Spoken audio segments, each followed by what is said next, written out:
Hi, I'm Helen Richardson-Walsh and I'm here at Gray's headquarters. Today I'm going to talk to you about the Olympic Games and the Olympic qualifiers that are coming up. The Olympics are so important for hockey, I think, because it's the pinnacle of our sport and everybody is watching. As a sport, we have this opportunity to show the world what it is about. Each Olympics, hockey I think is getting more and more exciting.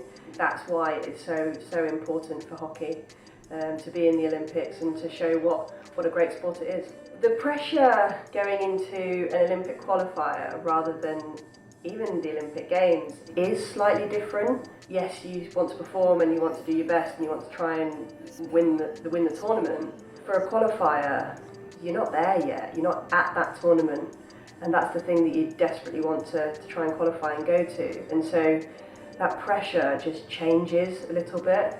It's something that it's worth highlighting as a team to talk about before going into the qualifiers. In terms of coping with that pressure, I think the best thing is to almost put it on the table, to say, yeah, you know what, this is pressured. These are the games that we put ourselves up for and want to be involved in. That's the point. Otherwise, why do we play it? If we just go about doing our job the best that we can, then we should be okay.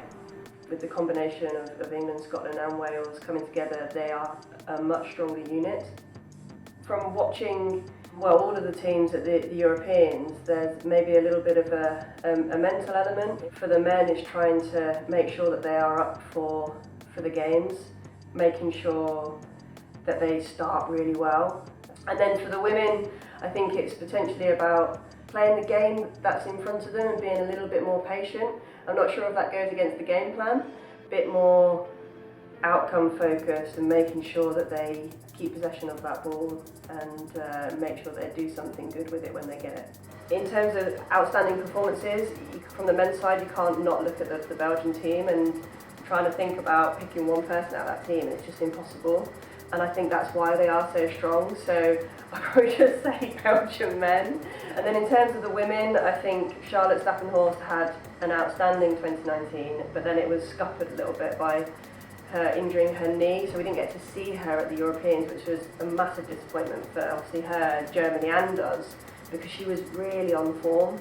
But then also I think Frederik Matler from the Netherlands, I just love watching her play because she's just such an outstanding goal scorer. Her movement in the circle is really subtle, but when she gets that opportunity, she will bury it every single time.